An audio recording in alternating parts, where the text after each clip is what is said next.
Ya, Bu. Selamat pagi. Selamat pagi, Bu. Boleh Ibu masuk? Silakan, Bu. Terima kasih.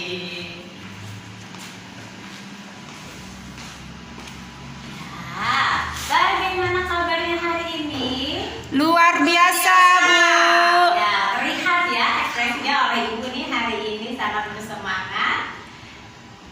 Yes, Ibu sangat bersyukur nih hari ini bisa bertemu lagi dengan anak-anak semuanya, dengan keadaan anak-anak yang luar biasa, sehat dan penuh dengan semangat ya. Baik, sebelum kita mulai materi pertemuan kita di hari ini, ada baiknya kita mulai dengan berdoa. Berdoa Ibu pimpin menurut agama dan kepercayaan kita masing-masing. Mari anak-anakku sekalian, kita berdoa.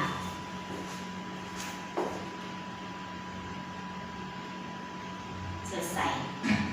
Nah, anak-anakku sekalian, bagaimana? Coba setelah semuanya sehat, bersemangat, perhatikan sekarang kanan kiri depan belakangnya.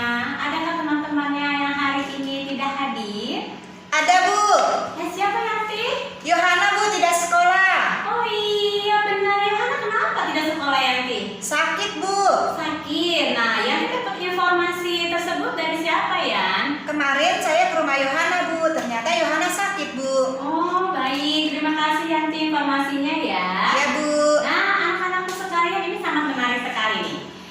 Apa yang disampaikan baru saja oleh Yanti, ini ada kaitannya dengan materi yang Ibu sampaikan di hari ini.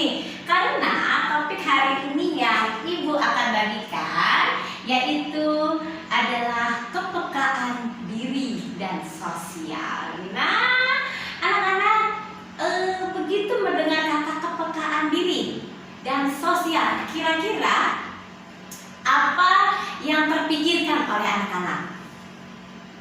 Peduli dengan orang lain, Bu. Yes, bagus sekali Ani jawabannya. Baik, sebelum kita uraikan lagi lebih lengkapnya, lebih luasnya, Ibu mau nih anak-anak lebih bersemangat dengan ice breaking yang sangat simpel saja. Ice breakingnya seperti ini anak-anak. Jika Ibu mengatakan tepuk satu kali, maka anak-anak bertepuk satu kali. Yes.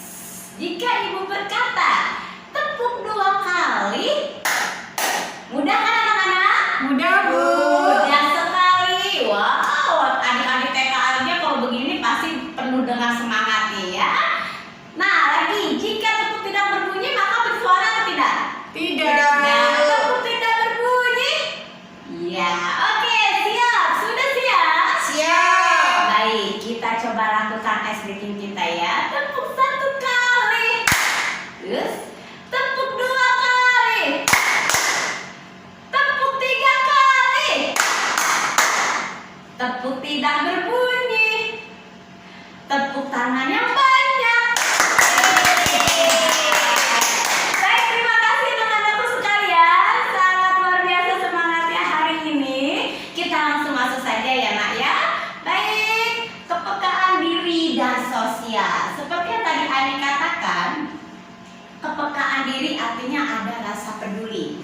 Sama kaitannya dengan tadi yang Yanti sudah utarakan di awal, bahwa Yohana tidak masuk Ibu karena sakit. Kemarin saya ke rumahnya Bu, ternyata Yohana sakit. Nah, itu adalah bentuk dari kepekaan diri. Ada rasa peduli akan sekitarnya, kepada temannya misalnya, kepada warga, kepada guru, itu adalah bentuk rasa peduli. Lalu, coba anak-anak bisa baca pada slide tayangan yang Ibu berikan. Secara harfiah, istilah kepekaan berasal dari kata peka, yang berarti mudah merasa atau mudah terangsang, atau yang seperti tadi Ani katakan, mudah untuk merasakan kepedulian. Ya, apabila dikaitkan dengan kondisi sosial, maka kepekaan sosial adalah kemampuan untuk mengamati sekitarnya, reaksi-reaksi atau perubahan yang terjadi di sekitarnya, baik secara verbal maupun non-verbal ya. Oke, lanjut ya.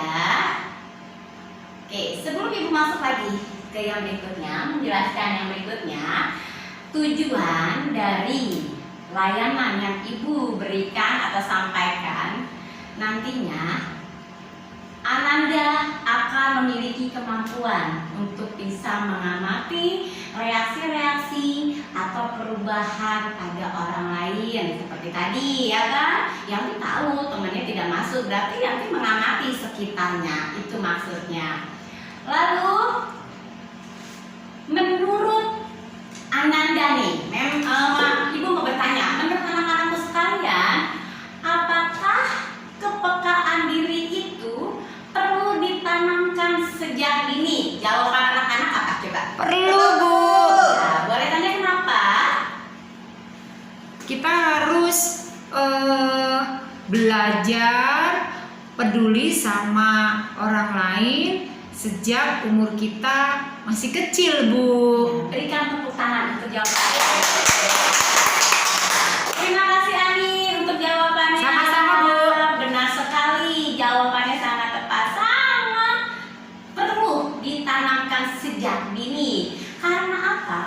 Agar di masa datang anak-anak mampu untuk mengatasi, menyelesaikan masalah mereka sendiri, serta anak dengan kepekaan yang tinggi cenderung ada rasa lebih peduli akan orang di sekitarnya. Misalnya kalau peduli itu seperti apa? Ya mau membantu orang tua, ya kan, coba anak-anak bayangkan jika di rumah saat orang tua anak-anak sedang sibuk bekerja, sementara anak-anak menonton televisi, asik bermain gadget.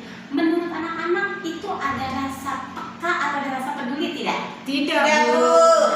Itu yang ibu tadi katakan, mengapa perlu ditanamkan sejak dini tentang kepekaan diri, ya, agar seperti itu saat kita melihat orang tua sedang lelah bekerja di rumah, ayo orang tua kita dibantu, nah, ya, apa yang anak-anak bisa kerjakan dibantu. Misalkan yang perempuan sudah mulai bisa mengepel, sudah mulai bisa membersihkan rumah, mencuci piring, itu sudah bisa dilakukan. Lalu bagaimana dengan yang laki-laki? Yang laki-laki pun sama, bisa melakukan hal yang serupa, bisa membantu orang tuanya di rumah, ya. Lalu misalnya ada warga yang sedang dalam musibah. Nah, yang sedang dalam musibah itu juga harus ada rasa kepedulian, nah, ada rasa kepekaan sosial, ya. Baik, siapa yang pernah melakukan membantu tetangganya misalnya? Ada yang bisa bercerita sama ibu hari ini? Pernah, Bu. Ya, itu saat apa? Terjadi peristiwa apa, Ani? Waktu itu tetangga saya anaknya sakit. Ya. Terus papahnya lagi kerja, nggak ada di rumah. Terus saya bantu minta tolong ke tetangga yang lain, Bu. Suruh tolongin ibu yang anaknya sakit tadi. Nah, sangat bagus sekali Ani. Terima kasih Ani ya sudah berbagi cerita sama teman-teman. Jika nih, aduh dirasa saya nggak mampu tuh untuk bantu orang itu, maka bukan melalui kita yang membantu, tetapi kita bisa meminta bantuan kepada orang lain ya, agar saat orang yang benar-benar membutuhkan, seperti yang tadi Ani ceritakan, ada orang sakit, tetapi dirinya tidak mampu untuk membantu. Nah, maka meminta pertolongan akan orang lain.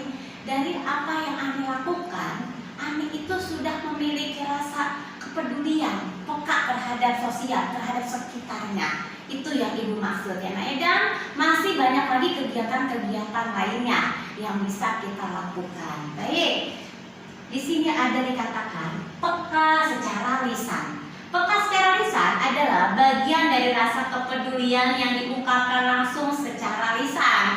Misalnya, kalau misalkan ada keluarga kita nih yang ada yang meninggal dunia misalnya.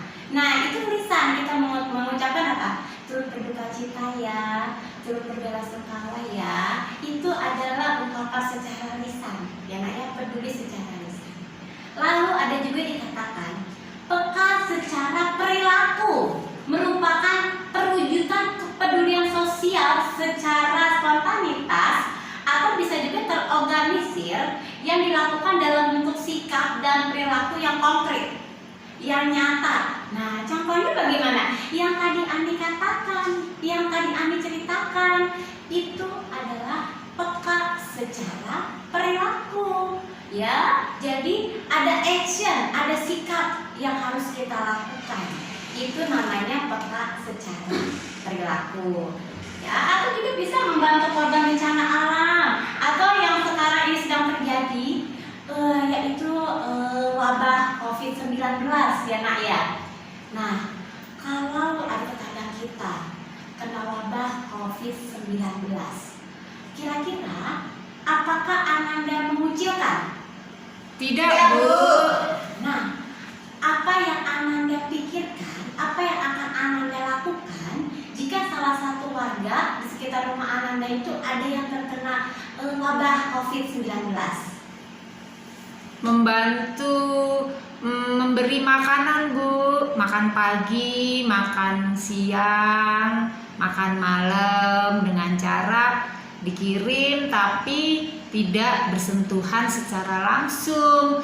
Misalnya diletakkan di depan rumah atau di pagarnya. Gitu, Bu. Wah, luar biasa. Sangat tepat, Ani berikan tepuk tangan.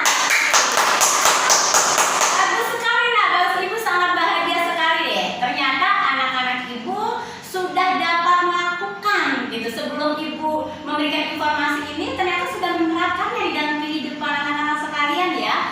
Benar sekali ya. Jika ada nih warga sekitar kita yang terkena wabah seperti tadi COVID-19, jangan dikucilkan, tetapi kita memberikan kepekaan perilaku. Ya, kepekaan perilaku tadi sudah diucapkan oleh Ani, diceritakan oleh Ani melalui apa? Action atau perlakuan tindakan yang konkret, yang nyata. Caranya konkret itu seperti apa? Ya tadi, memberikan makanan, memberikan minuman, ya tentu memang tidak boleh bersentuhan secara langsung. Tadi juga Ani sudah ceritakan sama kita caranya bagaimana, diletakkan di luar saja, gitu kan? Nah, dengan cara seperti itu kita sudah membantu sekitar kita, ya. Itu adalah rasa peka secara lisan serta peka secara perilaku. Baik, kita langsung lanjut lagi ya. Di sini Montessori menyebutkan kepekaan ini sebagai periode sensitif yang dialami oleh seseorang. Montessori mengatakan, selama periode tertentu anak memiliki kepekaan terhadap unsur tertentu yang memaksa dia untuk memfokuskan perhatian pada aspek di lingkungannya. Oke, sampai sini ada yang ingin ditanyakan? Ada, Bu, saya mau bertanya, Bu. Ya, nanti silakan. Mengapa manusia perlu memiliki kepekaan diri dan sosial, Bu? Ya, pertanyaannya sangat menarik sekali. Sebelum Ibu menjawab, mungkin ada teman-teman yang lain. Ayo Ridwan, yang lainnya, ayo. Mungkin bisa bantu jawab. Ardi, silakan, atau Ani lagi mau jawab. Siska. Iya, silakan Siska, silakan. Iya, Bu. Jadi gini, Bu. Kenapa manusia harus memiliki kepekaan dan rasa sosial? Ya. Kalau menurut saya, karena manusia itu membutuhkan manusia yang lain. Jadi manusia itu tidak dapat hidup sendiri. Gitu, Bu. Jadi manusia disebut makhluk sosial karena manusia membutuhkan manusia yang lain. Gitu, Bu. Baik, terima kasih Siska untuk jawabannya. Benar sekali ya, tetapi Ibu menambahkan sedikit apa yang sudah dipaparkan oleh Siska. Mengapa manusia perlu memiliki kepekaan diri dan sosial, Bu? Ya karena seseorang yang memiliki kepekaan sosial yang tinggi akan mudah memahami atau menyadari adanya reaksi-reaksi tertentu dari orang lain, serta akan membuat ya seseorang dapat bersikap secara tepat terhadap orang lain yang ada di sekitarnya. Apakah masih ada yang ingin bertanya lagi? Tidak, Bu. Tidak ya, sampai sini sudah jelas ya sayang ya. Jelas, Bu. Baik, cara menumbuhkan kepekaan sosial. Ya, Bu, bagaimana bagaimana sih cara menumbuhkan kepekaan sosial? Nah, misalnya nih yang pertama bisa dibaca, menyadari bahwa kita tidak bisa hidup sendiri. Seperti yang tadi Sisa katakan, manusia itu makhluk sosial, ya, saling membutuhkan, tidak bisa hidup sendiri. Maka kita harus menyadari bahwa kita membutuhkan bantuan dari orang lain. Kalau kita mau dibantu, ya saat orang lain butuh bantuan, ya kita harus memberikan bantuan tersebut. Jadi saat kita memerlukan bantuan, orang lain pun akan membantu kita, ya. Itulah disebutnya makhluk individu adalah makhluk sosial, ya, yang saling membutuhkan, yang saling terkait satu dengan yang lain. Baik, untuk yang kedua bagaimana cara menumbuhkan kepekaan sosial lainnya? Memperhatikan dan memperbaiki cara berbicara. Nah, cara berbicara itu ternyata sangat mempengaruhi anak-anak. Misalnya, Adi lalu Ridwan, ya, di kelas yang sama, tetapi bicaranya kasar gitu, ya kan? Saat Ridwan butuh bantuan, Adi bilang, oh gak amat, nah tidak mau. Nah, apakah itu adalah ucapan yang baik? Tidak, Bu. Tidak, Bu. Itu ucapan yang tidak baik atau ucapan yang tidak boleh untuk kita lakukan, tidak boleh untuk diutarakan, ya. Jadi ucapan juga sangat mempengaruhi.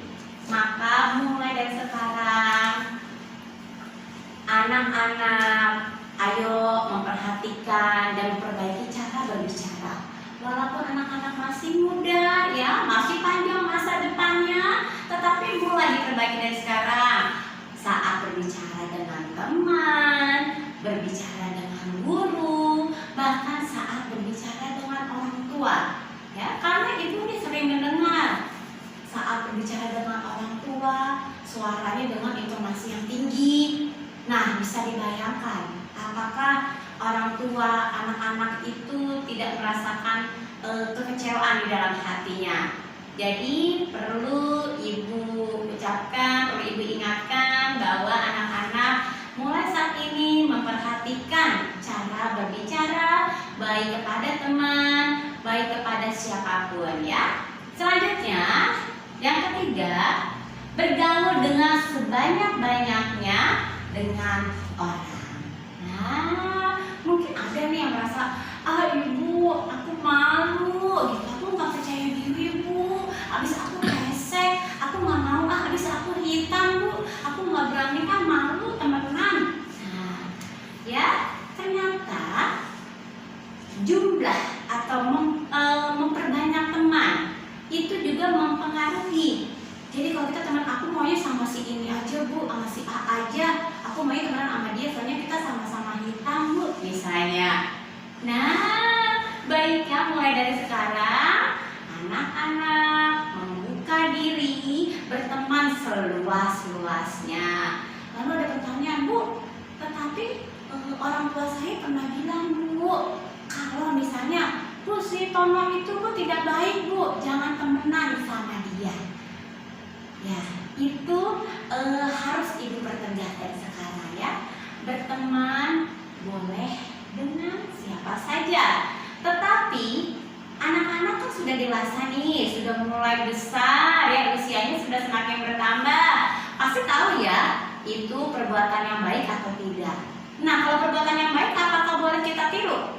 Tidak, Bu. Tidak boleh. Si Tomo itu katanya nggak boleh kamu teman sama Tomo. Si Tomo itu mah kalau ngomong sama orang tuanya suka bentak-bentak, nanti kamu ikut-ikutan. Nah, ya kita boleh berteman sama si Tomo. Justru dengan kita berteman dengan Tomo, berikan dampak positifnya agar Tomo itu berubah menjadi pribadi yang lebih baik, ya. Jadi perluas hubungan pertemanan anak-anak semuanya. Berteman dengan banyak orang. Tetapi jika anak-anak melihat teman itu memberikan dampak yang negatif, jangan ikut-ikutan. Justru anak-anak harus memberikan dampak yang positif terhadap teman yang masih memiliki dampak negatif, ya. Selanjutnya, di nomor 4, cara menumbuhkan kepekaan sosial, terlibat dalam kegiatan sosial. Nah, Ibu bertanya kembali, kegiatan sosial apa yang sudah anak-anak pernah ikuti? Coba. Ada? Bu, berkunjung ke panti asuhan, Bu. Berkunjung ke panti asuhan, baik. Ada lagi? Kemana lagi, Wati? Ayo. Ke panti jompo, Bu. Ke panti jompo. Ya, masih banyak lagi tentunya ya kegiatan sosial lainnya, ikut organisasi lainnya. Nah, itu sangat penting terlibat dalam kegiatan sosial. Ini ada kaitannya dengan di poin nomor 3. Dengan kita terlibat dalam kegiatan sosial, tentunya secara otomatis pergaulan kita pun akan bertambah. Baik, sekarang kita berlanjut pada poin yang kelima. Di sini juga anak-anak bisa membaca mengembangkan empati. Ini juga tidak kalah penting dengan yang lainnya, poin 1 sampai yang keempat. Nah, poin kelima juga penting untuk kita terapkan. Kembali lagi, Ibu bertanya lagi kepada anak-anakku sekalian, rasa empati apa yang pernah anak-anakku lakukan? Pernah, Bu, waktu itu saya bersama teman-teman mengumpulkan sedikit dana dan baju atau pakaian layak pakai untuk masyarakat korban bencana di suatu daerah bencana banjir gitu, Bu. Ya, Erin, terima kasih ya Erin ya. Itu adalah salah satu bentuk rasa empati. Ya, memang banyak sekali kegiatan-kegiatan atau hal-hal yang bisa kita lakukan sebagai bentuk rasa kepedulian kita. Itu salah satunya yang tadi Erin sudah ceritakan sama kita ya, membantu korban bencana banjir ya Erin ya. Ya, Bu. Baik. Lalu lanjut lagi pada poin nomor 6, berperilaku prososial. Nah, coba teman-teman, anak-anakku sekalian, di sini ada tidak yang anak-anak kurang pahami berperilaku prososial? Atau sudah mengerti? Belum mengerti sih, Bu, tapi kalau misalnya Iya. ikut kerja bakti di RT, ikut Ya. Karang Taruna, itu termasuk berperilaku prososial bukan ya, Bu ya? Ya, betul Ani.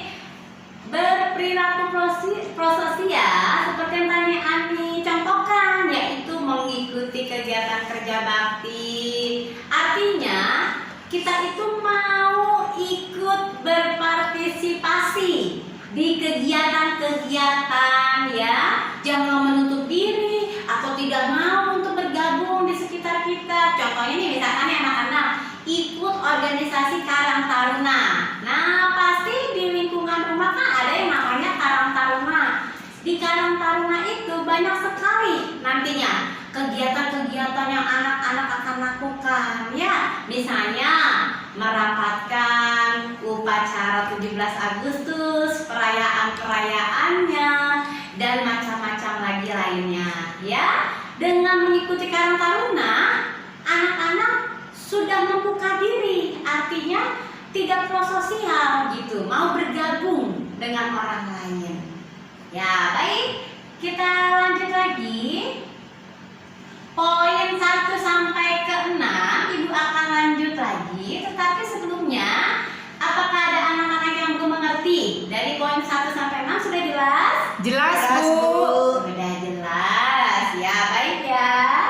Kita lanjut lagi ke slide berikutnya.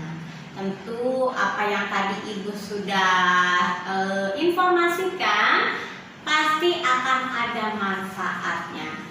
Kepekaan sosial memiliki manfaat, yaitu salah satunya nih, menyadari akan kehadiran orang lain.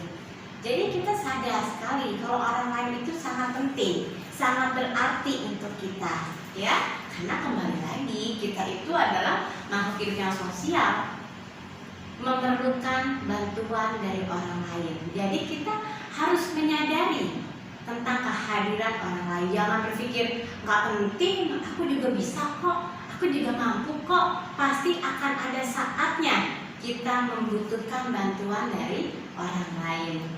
Lalu membentuk keterampilan bersosialisasi. Seperti yang tadi anak-anak sudah ceritakan, sudah utarakan. Kalau ada yang ke panti jompo, lalu ada yang ke panti asuhan, lalu ikut karang taruna, ya, itu secara tidak langsung membentuk keterampilan anak-anak dalam bersosialisasi. Oke, baik. Sampai di sini, apakah ada pertanyaan lagi?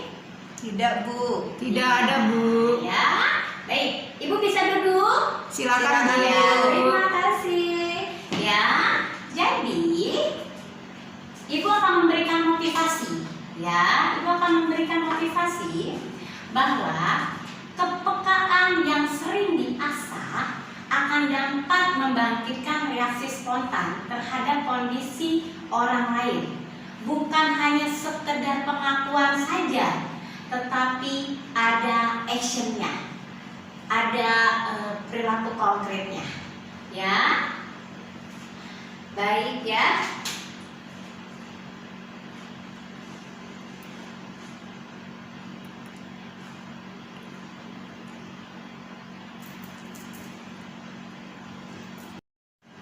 Baik, jika sudah dapat memahami, Ibu berharap Ananda, anak-anak sekalian dapat memiliki kepekaan terhadap perasaan orang lain.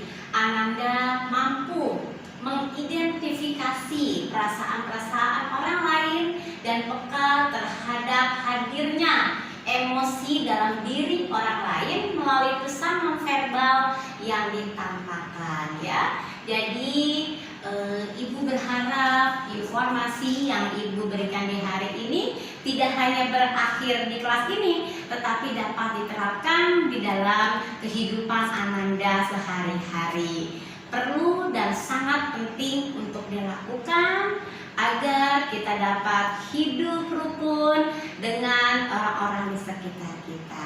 Untuk menutup pertemuan kita di hari ini, kita tutup dengan berdoa. Berdoa sama seperti tadi di awal, Ibu yang memimpin, namun sesuai dengan agama dan kepercayaan kita masing-masing. Berdoa, kita mulai.